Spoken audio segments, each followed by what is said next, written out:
ओ गो Medina वाला, ओ गो Medina वाला, आमाई छेड़े जेओ ना, आमी जे अधमती, आमाई भूले जेओ ना। ओ गो मदीना वाला, तुमी तो खुदारी रहमत, तुमी को तो मेहरबान, ए धराई तोरा बे उम्मत, हशोरे ओने गहबान। तुमी तो खुदारी रहमत, तुमी को तो मेहरबान, ए धराई तोरा बे उम्मत, हशोरे ओने गहबान। ओ गो शाफिउल मुज़निबीन, ओ गो शाफिउल मुज़निबीन, गुनार दिके चेओ ना, आमी जे अधमती, आमाई भूले जेओ ना। ओ गो मदीना वाला, তোমাকে করিতে শরণ, আজিকার আয়োজন, করিতে পারিনি কিছু, তবু দেখো মোদের মন। তোমাকে করিতে শরণ, আজিকার আয়োজন, করিতে পারিনি কিছু, তবু দেখো মোদের মন। হৃদয়ের আকুতিটুকু, হৃদয়ের আকুতিটুকু, ঠেলে ফেলে দিও না, আমি যে অধমতি, আমায় ভুলে যেও না। ও গো মদিনা ওয়ালা, আমায় ছেড়ে যেও না, আমি যে অধমতি, আমায় ভুলে যেও না। ও গো মদিনা ওয়ালা, আল্লাহুম্মা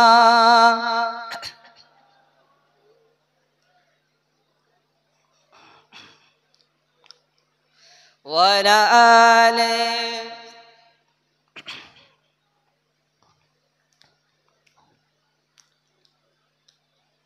উপস্থিত আজকের এই মাহফিলে আমন্ত্রিত উলামা হযরতগণ, খাস করে আজকে যে খাদিজাতুল কুবরা বালিকা মাদ্রাসার ঐতিহাসিক 2 দিন ব্যাপী ইসালে সওয়াবের শেষের দিনে মাশাআল্লাহ সন্ধ্যার পর থেকে অনেক বিদগ্ধ পণ্ডিত আলেম উলামা হযরতগণ আলোচনা করেছেন। একদম শেষের দিকে অল্প কিছু সময়ের জন্য আপনাদের খেদমতে কয়েকটি কথা বলবো ইনশাআল্লাহ। আজকে আলোচনার শুরুতে পবিত্র কোরআন শরীফ থেকে ছোট্ট 2টি আয়াত পাক তেলাওয়াত করেছি। আল্লাহ পাক আল্লাহ তাআলা কালামুল্লাহ শরীফের মধ্যে ঘোষণা দিয়ে বলেন যে আমার বান্দা বান্দীদের মধ্যে কিছু মানুষ আছে, وَيُطْعِمُونَ الطَّعَامَ عَلَى حُبِّهِ مِسْكِينًا وَيَتِيمًا وَأَسِيرًا, যারা একমাত্র আমার মহব্বতে, আমার ভালোবাসায়, আমার জন্য এতিম, মিসকিন, যুদ্ধবন্দী এই রকম মানুষদের মুখে খাবার তুলে দেয়। ইন্নামা নুতইমুকুম লিওয়াজহিল্লাহি লা নুরিদু মিনকুম জাযাআন ওয়ালা শুকুরা।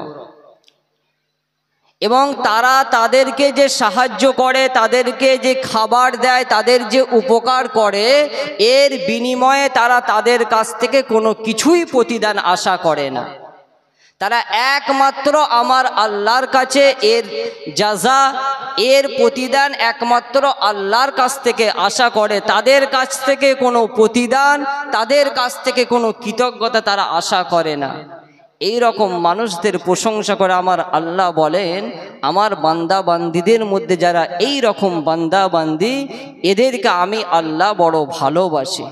আজকে আমরা এসেছি খাদিজাতুল কুবরা এতিমখানা ও মাদ্রাসা, প্রায় 1200-র অধিক ছাত্রী মাশাআল্লাহ এই শিক্ষার অঙ্গনে পড়াশোনা করে।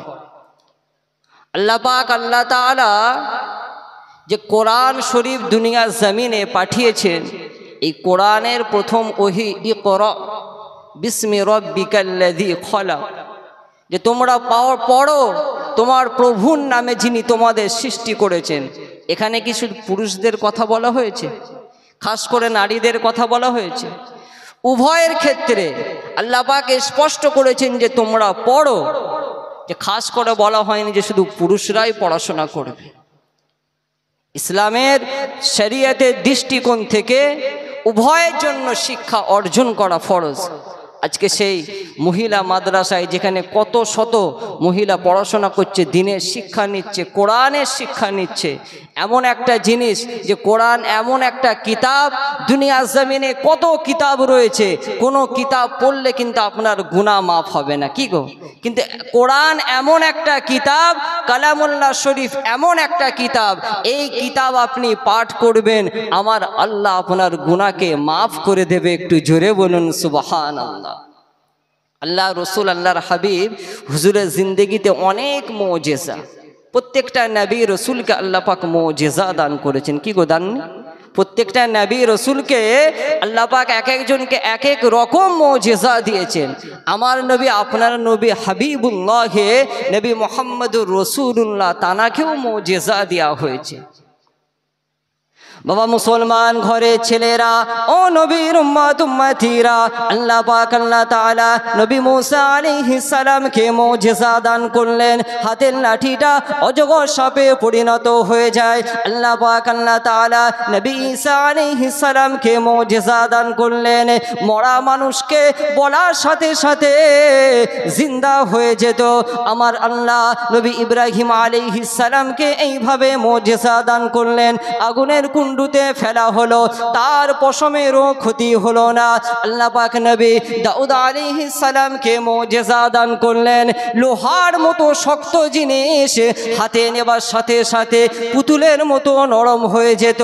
আমার নবী, আপনার নবী নবী মুহাম্মদুর রাসূলুল্লাহ সাল্লাল্লাহু আলাইহি ওয়াসাল্লামকে আল্লাহ পাক হাজারো মুজিজা দিয়েছেন, তবে এইগুলো আমলি মুজিজা।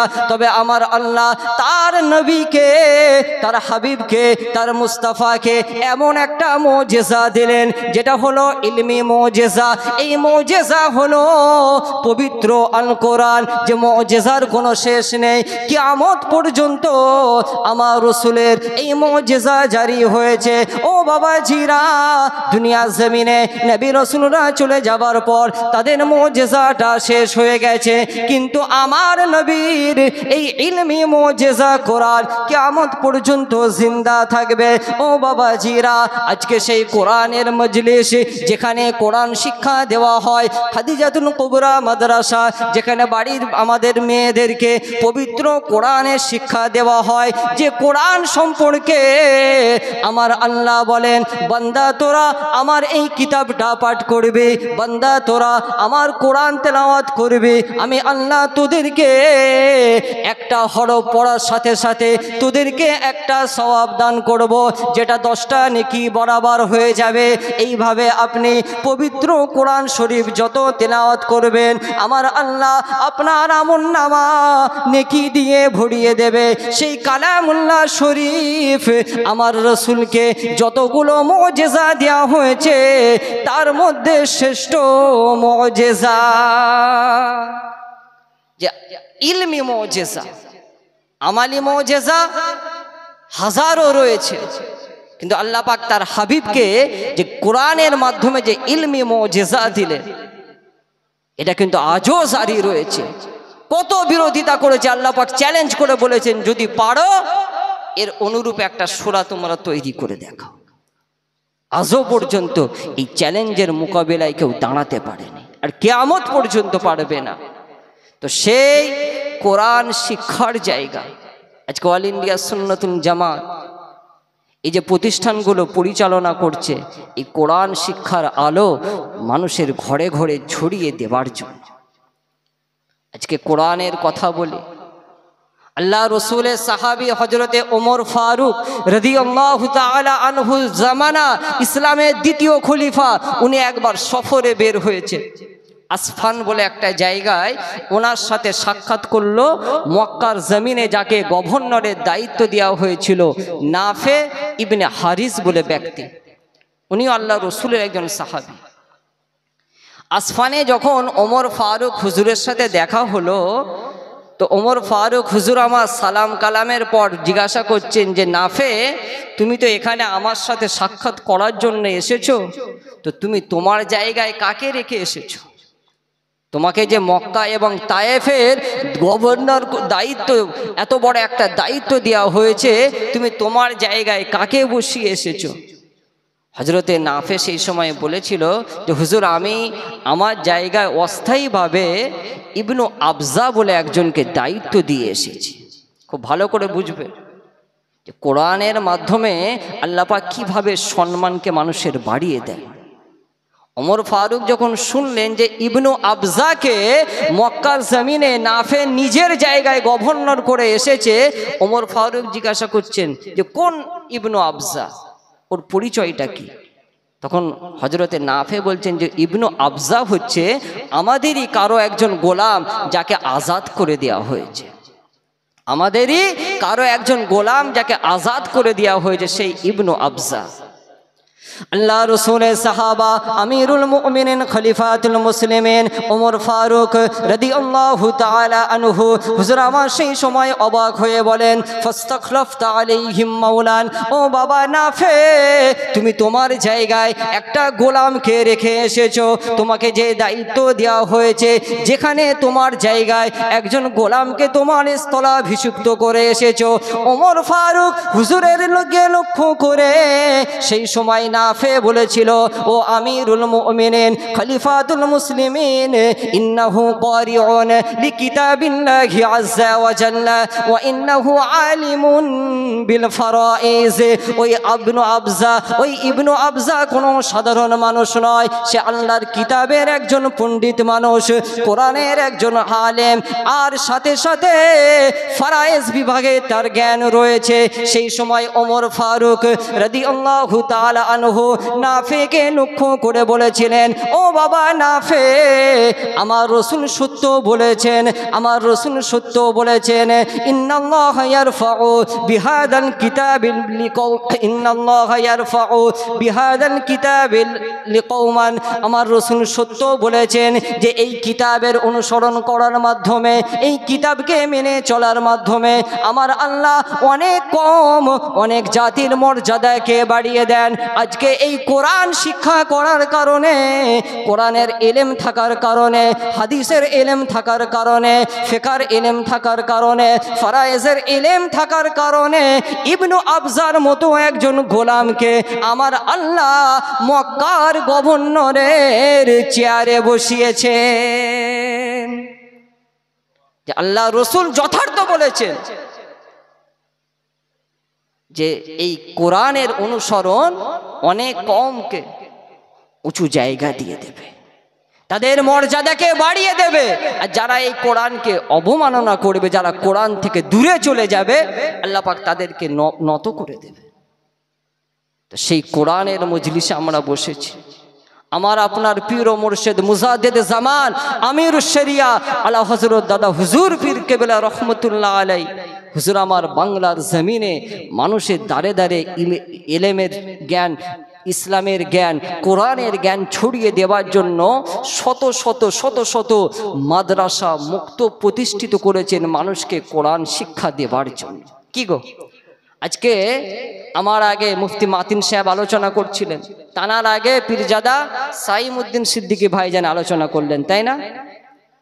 মনে পড়ে গেল বড় হুজুর পীর কেবলা রহমতুল্লাহ আলাইহির একজন মুরিদ লিখছেন বাংলাদেশের, যে 1977 সালে সেই সময় ফুরফুরা শরীফে এসেছেন বড় হুজুর কেবলার আদেশে সাইমউদ্দিন সিদ্দিকী হুজুরের আব্বাজান হযরত আল্লামা আবুল ফারাজ সিদ্দিকী রহমতুল্লাহ আলাই সিজদা হুজুর পীর কেবলার একমাত্র সাহেবজাদা, তখন বেশি বয়সও নয়, যে আবুল ফারা হুজুরের সাথে আমরা সফরে বের হলাম। আসামের প্রোগ্রাম শেষ করে আমরা যাচ্ছি মেঘালয়। মেঘালয়ের গারো হিল থানা এলাকার মহেন্দ্রগঞ্জ বলে একটা গ্রাম রয়েছে, সেই গ্রামের মাদ্রাসার জলসার দাওয়াত। উনি লিখছেন যে রাস্তা এত প্রতিকূল, এই বর্তমান সময়ে আজ থেকে 50 বছরের অধিক সময় আগের কথা বলছি, যে রাস্তাঘাটের এত প্রতিকূলতা, অনেক কষ্ট করে আমরা ওই মহেন্দ্রগঞ্জ গ্রামের মাদ্রাসায় প্রবেশ করলাম। প্রবেশ করার সময় মাদ্রাসার গেটটা দেখে আমরা অবাক। গেটে দিকে লিখছি, বড় করে লেখা রয়েছে মুজাদ্দিদ জামান আমিরুশ শরিয়া আলা হযরত দাদা হুজুর পীর কেবলা রহমতুল্লাহ আলাইহির নাম একটু জোরে বলে। বলছে হুজুর কেবলা যখন নাম দেখলাম আমরা অবাক হয়ে গেলাম। জলসা মাহফিল শেষ হলো, এলাকার মুরব্বী যারা বয়স্ক মানুষ তাদেরকে ডাকলাম, জিজ্ঞাসা করলাম যে কি ব্যাপার, হুজুর কেবলার নাম দেখতে পেলাম। আল্লাহর ওলি মুজাদ্দিদ জামানের কথা যখন সেই মানুষগুলোকে বলা হয়, ওই মেঘালয়ের মহেন্দ্রগঞ্জ এলাকার বয়স্ক মুরব্বী মানুষগুলো বলেছিল যে আজ থেকে 40টা বছর আগে 1937 সালে মুজাদ্দিদ জামান আমিরুশ শরিয়া আলা হযরত দাদা হুজুর পীর কেবলা রহমতুল্লাহ আলাই হুজুর আমার অনেক কষ্ট করে বয়স হয়ে গিয়েছে, মুরব্বী হয়ে গেছেন, শরীরটা অসুস্থ, তারপরেও হুজুর আমার কষ্ট করে এই মেঘালয়ের গারো হিল থানা এলাকায় এই গ্রামে এসেছিলেন। উনি নিজের হাতে এই মাদ্রাসার ভিত দিয়েছিলেন। মুজাদ্দিদ জামান ওই জায়গায় ছুটে গেছেন কিসের জন্য? দ্বীনের ইলম মানুষের কাছে পৌঁছে দেবার জন্য। বাংলা জমিনে মানুষকে কোরআনের শিক্ষা দেবার জন্য, হাদিসের শিক্ষা দেবার জন্য সারা জীবন মুজাদ্দিদ জামান মেহনত করেছেন। আজকে যে মাদ্রাসায় আমরা বসেছি, এই খাদিজাতুল কুবরা রাদিয়াল্লাহু তাআলা আনহা স্মরণে যে এতিমখানা ও বালিকা মাদ্রাসা মুজাদ্দিদ জামানের মতাদর্শে প্রতিষ্ঠিত। দোয়া চাই আল্লাহ পাক এই প্রতিষ্ঠানকে কবুল করুন, সকলে বলুন না আল্লাহুম্মা আমিন। এই মাদ্রাসায় যিনি মুহতামিম জনাব হযরত মাওলানা মুফতি রজব আলী ভাই সাহেব, আপনারা জানেন উনি সরকারি মাদ্রাসা শিক্ষকতা করেন, অনেক দায়িত্ব, অনেক চাপ। তার সাথে সাথে সারা বছর ধরে বাংলার জমিনে সিলসিলার প্রচার প্রসারের জন্য ওয়াজ নসিহত করে থাকেন। এত দায়িত্বের পর, বয়সও বেশি নয়, এত বড় একটা প্রতিষ্ঠান যোগ্যতার সাথে পরিচালনা করছেন। আল্লাহ পাকের দরবারে দোয়া চাই ওনার খেদমতকে আল্লাহ পাক কবুল করুন, সকলে বলুন না আল্লাহুম্মা আমিন। একটু মহব্বতের সাথে দুরূদ শরীফ পড়ুন, আল্লাহুম্মা।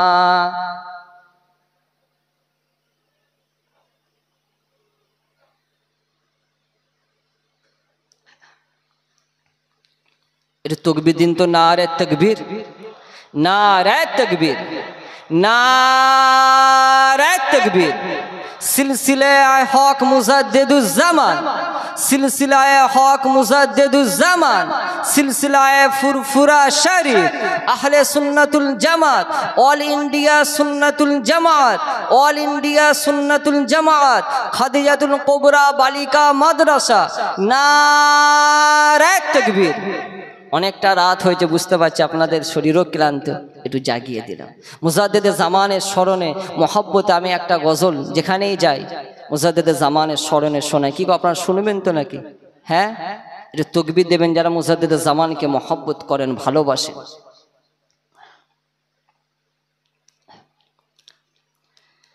বাংলা আসাম থেকে যত করলো আধার দূর, সে যে ওই বেহেশতি এক নূর আমার দাদা হুজুর। জোরে হবে না সুবহানাল্লাহ? বাংলা আসাম থেকে যত করলো আধার দূর, সে যে ওই বেহেশতি এক নূর আমার দাদা হুজুর। শিরক বেদাত দূর করিতে করিলে কে গো অভিযান, শিরক বেদাত দূর করিতে করিলে কে গো অভিযান, কোরআন হাদিস মতে কে গো শরিয়াতের পথ দেখান, কার আলোয় যে মুশরিকদের, কার আলোয় যে মুশরিকদের গর্ব হলো চূর আমার দাদা হুজুর। বাংলা আসাম থেকে যত করলো আধার দূর, সে যে ওই বেহেশতি এক নূর আমার দাদা হুজুর। বাংলা আসামের জমিনে আজকে হুজুর কেবলার অবদানে বাংলা জমিনের মানুষ দিন পেয়েছে, শরীয়ত পেয়েছে, আজকে শরীয়তের বিধি বিধান পেয়েছে। আমরা মাসলাকে ফুরফুরার অনুসারী মুজাদ্দেদে জামানের সিলসিলার মতাদর্শের মানুষ। আজকে আমাদের ভাবতে হবে বর্তমান সময় চারিদিকে শুধু ফিতনা আর ফিতনা। কি গো, কথা ঠিক না ভুল? হ্যাঁ, এত রকম বিপদ আপদ মুসলমানদের ওপর আসছে, এরপরেও এরা নিজেদেরকে পরিবর্তন করা তো দূরের কথা, এরা আরো বেশি বেশি করে ফিতনায় জড়িয়ে যাচ্ছে, নিজেদের মধ্যে গন্ডগোল। আল্লাহ পাক আমাদেরকে সঠিকটা বোঝার তৌফিক দান করুন। সকলে বলুন না আল্লাহুম্মা আমিন। হ্যাঁ, এই এসআইআর কথা আমার আগেই বলছিলেন, মুসলমানদেরকে কতদিন ধরে ভয় দেখানো হচ্ছে। কি গো, হ্যাঁ, এনআরসির ভয়, এবার শুরু হয়েছে এসআইআর। চারিদিকে মানুষ শুধু এবার কাগজপত্র কাগজপত্র। তবে একটা কথা বলে যায়, যারা মনে করেছিল যে নোটবন্দির মাধ্যমে সব কালো টাকা দেশে চলে আসবে আর অ্যাকাউন্টে 15 লাখ টাকা করে ঢুকে যাবে, এই স্বপ্ন যারা দেখেছিল, যারা মনে করেছিল ঘরে ওই থালা বাজালে করোনা ভাইরাস চলে যাবে, তারা আজকে ভাবছে কি জানেন, এসআইআর এর মাধ্যমে মুসলমানদেরকে দেশ থেকে তাড়িয়ে দেবে। কথা বুঝলেন না? এরকম একটা স্বপ্ন দেখছে। এক সময় ওরা ওটাই ভেবেছিল। হ্যাঁ, ঘরের ভেতর ঢুকে ওই বলেছিল যে আওয়াজ করতে, হ্যাঁ, সব বাসনে ঠুংটাং করে আওয়াজ করছে, বলছে এই আওয়াজের শব্দে যে একটা ওয়েভ তৈরি হবে, কম্পন তৈরি হবে, এই কম্পনের মাধ্যমে করোনা ভাইরাস চলে যাবে। 1.5 বছরের বেশি সময় তো ঘর থেকে বেরোতে দেয়নি। হ্যাঁ, কাজ কর্ম ব্যবসা বাণিজ্য সব লাটে তুলে দিল। একটা সময় বলেছিল যে নোটবন্দি করছি, হ্যাঁ, এই নোটবন্দি করার ফলে যত কালো টাকা সব দেশে চলে আসবে। একটা টাকা এসেছে? হ্যাঁ, আজকে এরা এই চিন্তা ভাবনাই করছে। তবে মনে রাখবেন, মুসলমান যাদের প্রকৃত ইমানদার বান্দা, তারা কোনোদিন এই সমস্ত বিষয়ে ভয় করে না। তারা সর্ব অবস্থায় আল্লাহর উপর তাওয়াক্কুল করে। একটু জোরে বলুন সুবহানাল্লাহ। যতই ভয় দেখা, মুসলমান কিন্তু ভয় পাবে না। আল্লাহ রসুল, আল্লাহর হাবিব হুজুরের জীবনের কথা মনে পড়ে যায়। আহারে ওহুদের ময়দানে, লড়াইয়ের ময়দানে ইসলামের এমন একটা ঘটনা, ইসলামের ইতিহাসে দ্বিতীয় যে যুদ্ধ হয়েছিল, এই ওহুদের ময়দানে কোনো পক্ষ নিজেকে বিজয়ী বলে দাবি করে না। প্রথমে ওরা কঠিন আঘাত হানার চেষ্টা করেছিল, কিন্তু পারে না। কিন্তু এর পরবর্তীতে গিরিখাতের উল্টো দিক থেকে যখন আঘাত করে, আমার রসুলের অনেকজন সাহাবীর শরীরে আঘাত লেগেছিল, অনেক সাহাবী শাহাদাত কবুল করেছিলেন। আল্লাহ রসুলের চেহারা মোবারকটা রক্তাক্ত হয়ে গিয়েছিল, কিন্তু আমার রসুলের সাহাবীরা, রসুলুল্লাহর আদর্শের মানুষেরা সেদিন উহুদের ময়দানে নিজের জীবনটা বাজি রেখে লড়াই করেছিলেন। আবু সুফিয়ান তখন কুফারে মুশরিকদের সেনাপতি, আবু সুফিয়ান দলবল নিয়ে পালিয়ে যায়।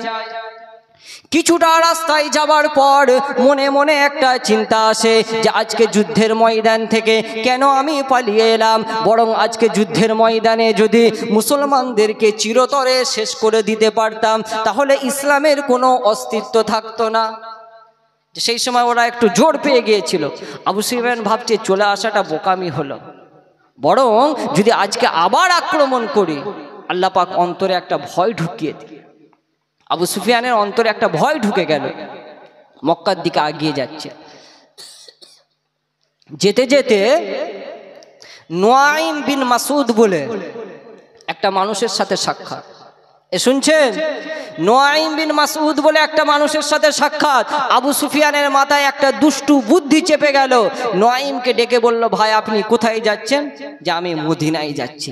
বলছে ভালো কথা, আপনি মদিনায় যাবেন, মদিনায় গিয়ে মুসলমানদের লক্ষ্য করে বলবেন যে আবু সুফিয়ান তার দলবল মক্কায় ফিরে যায়নি, ওরা রাস্তায় লোক সংগ্রহ করছে, আরো জনগণ সংগ্রহ করছে, আরো সৈন্য তৈরি করে আবার আক্রমণ করার জন্য আসবে। মুসলমানদের মনে এই ভয়টা ঢুকাতে হবে। কথা বুঝলেন? উদ্দেশ্য কি? যাতে মুসলমানের ভয় পেয়ে যায়। আবু সুফিয়ানের কথা অনুযায়ী নুআইম বিন মাসউদ মদিনা জমিনে এসে আল্লাহ রসুলের সাহাবীদের লক্ষ্য করে এই কথাগুলো বলতে শুরু করেছে যে আবু সুফিয়ান রাস্তায় লোকবল আরো সৈন্য জোগাড় করছে আবার আক্রমণ করার জন্য। আল্লাহ রসুল আল্লাহর হাবিব হুজুরের সাহাবীদের সামনে যখন এই কথাটা বলা হয়, তাদের জজবা, তাদের ইমানি তেজটা আমার আল্লাহর এতটা পছন্দ হয়ে যায়। আমার আল্লাহ কোরআনের মধ্যে তাদের এই ইমানি জজবার বর্ণনা দেন। আল্লাযীনা ক্বালা লাহুমুন নাসু ইন্নান নাসা ক্বাদ জামাউ লাকুম ফাখশাউহুম ফাযাদাহুম ঈমানা ওয়া ক্বালু হাসবুনাল্লাহু ওয়া নি'মাল ওয়াকিল। ও বাবাজিরা, ওরা ওইভাবে বলতে লাগে যে আবু সুফিয়ান লোকবল সংগ্রহ করে, অনেক সৈন্য সংগ্রহ করে আবার তোমাদেরকে আক্রমণ করবে, তোমরা তাদেরকে ভয় করো। কিন্তু এই কথা শোনার পর আমার রাসূলের সাহাবীরা জবাব দিয়েছিল, তাদের মনের মধ্যে ইমানি জজবাটা বেড়ে গিয়েছিল। তারা সেই সময় আবু সুফিয়ানের কথা শুনে জবাব দিয়েছিল যে মক্কা জমিন থেকে কত মানুষকে নিয়ে আমাদেরকে আক্রমণ করতে আসবে, এটা নিয়ে আমরা চিন্তা করি না, এটা নিয়ে আমরা ভাবি না। তবে একটা কথা জানিয়ে দিই, আমরা রাসূলুল্লাহর গোলাম, আমরা রাসূলুল্লাহ সাহাবী, একমাত্র আমরা আল্লাহকে ভয় করি আর আমরা আল্লাহর ওপর ভরসা করি। হাসবুনাল্লাহু ওয়া নি'মাল ওয়াকিল। আমাদের জন্য আমার আল্লাহ যথেষ্ট, আমার আল্লাহ আমাদের সবথেকে উত্তম কর্মবিধায়ক। ও বাবাজিরা, আমার রাসূলের সাহাবীদের কাছে যখন এই কথাটা শোনানো হয়, তারা ভয় পাওয়ার পরিবর্তে তাদের ইমানি জজবাটা আরো বেশি গুণে বেড়ে গিয়েছিল। আল্লাহ পাক বলছেন ফাখশাউহুম ফাযাদাহুম ঈমানা। ওরা ভয় পাওয়া তো দূরের কথা, শুনে ওদের ইমানের তেজটা আরো বেশি গুণে আমার আল্লাহ বাড়িয়ে দিয়েছিলেন। একটু জোরে বলুন সুবহানাল্লাহ। আল্লাহ রসুল বললেন, কে আছো? তোমরা আমার সাথে যাবে ওদেরকে পিছু ধাওয়া করার জন্য। রাসূলুল্লাহ 70 জন সাহাবী সেইখানে দাঁড়িয়ে গেল। 70 জন সাহাবী সঙ্গে সঙ্গে হাজির, লাব্বাইক ইয়া রাসূলুল্লাহ। তাদের মধ্যে এমনও ছিল যাদের শরীর থেকে রক্ত ঝরছে, ভালোভাবে চলতে পারছে না, এইরকমও মানুষ ছিল।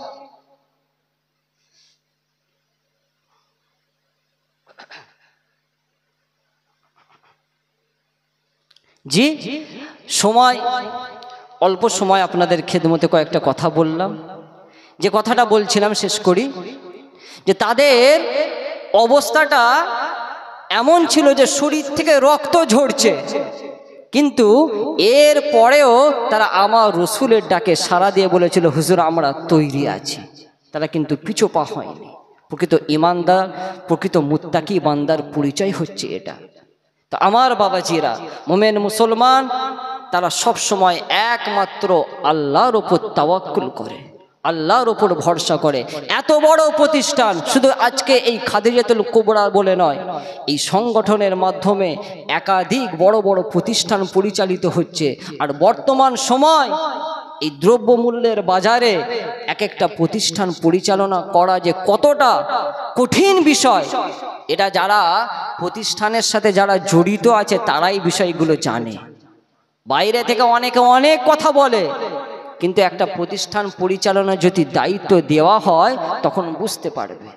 একজন দুজন নয়, কোনো জায়গায় 1500, কোন জায়গায় 2000, যে এতগুলো ছাত্রী, এতগুলো ছাত্র, তাদেরকে দিনে ইলম শিক্ষা দেওয়া হচ্ছে, কোরআনের শিক্ষা দেওয়া হচ্ছে। তাদের জন্য কত রকম পরিশ্রম করতে হয়, মানুষের দাঁড়ে দাঁড়ে ছুটে যেতে হয়। তো আজকে এই সংগঠন মুজাদ্দেদে জামানের সিলসিলার নীতি আদর্শ সামনে রেখে যে ইলমের খেদমত করছে, বাংলার এলাকায় এলাকায়, বাংলার জমিনে চারিদিকে মানুষের কাছে তারা সমাদৃত হচ্ছে। মানুষ আজকে উপলব্ধি করছে এত বড় সংগঠনের মাধ্যমে কত শিক্ষা প্রতিষ্ঠান, হ্যাঁ, এলাকায় এলাকায়। আমার আপনার পীর ও মুর্শিদ মুজাদ্দেদে জামান তিনি যে সংস্কারের কাজটা করেছিলেন 3টে স্টেপ নিয়ে, 3টে পদ্ধতিতে। যে 1 নম্বর হলো মুজাদ্দেদে জামান বাংলা আসামের জমিনে মসজিদ, মাদ্রাসা, মুক্তব, মসজিদ প্রতিষ্ঠিত করেছিলেন। যে আর 2য় নম্বর যে বিষয়, মুজাদ্দেদে জামান আমিরুশ শরিয়া আলা হযরত দাদা হুজুর পীর কেবলা রহমতুল্লাহ আলাই ওয়াজ নসিহতের মাধ্যমে মানুষকে দ্বীনের দাওয়াত দিতেন। মসজিদ, মাদ্রাসা, মুক্তবের মাধ্যমে দ্বীনি শিক্ষা, ওয়াজ নসিহতের মাধ্যমে, জিকির আজকারের মাধ্যমে মানুষকে দ্বীনি শিক্ষা। আর 3 নম্বর যে বিষয়, কিতাব লেখনির মাধ্যমে, পত্র পত্রিকা প্রকাশের মাধ্যমে মুজাদ্দেদে জামান তার সংস্কারের, মুজাদ্দেদের যে দায়িত্ব, সেই দায়িত্বটা তিনি পালন করেছিলেন। আজকে লক্ষ্য করলে দেখতে পারবেন যে মুজাদ্দেদে জামানের মতাদর্শে এই কাজগুলো কারা করছে। আল্লাহ পাকের দরবারে দোয়া চাই এই খাদিজাতুল কুবরা মাদ্রাসাকে আমার আল্লাহ কবুল করে নিন। সকলে বলুন না আল্লাহুম্মা আমিন।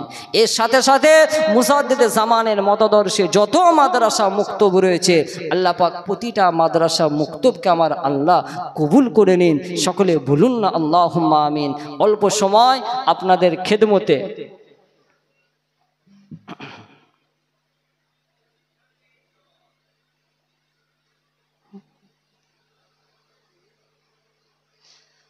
অল্প সময় আপনাদের খেদমতে কয়েকটি কথা রাখলাম। আল্লাহ পাক আমাদের প্রত্যেককেই এর ওপর আমল করার তৌফিক দান করুন। মুজাদ্দেদে জামানের সিলসিলার নীতি আদর্শ মেনে দুনিয়াদারি করার তৌফিক দান করুন। আমাদের প্রত্যেকের পরস্পরের মধ্যে মিল মহব্বত, ভালোবাসাকে আল্লাহ পাক বাড়িয়ে দিন। সকলে বলুন না আল্লাহুম্মা আমিন। ওয়া আখির দাওয়ানা আনিল হামদুলিল্লাহি রাব্বিল আলামিন। আসসালামু আলাইকুম।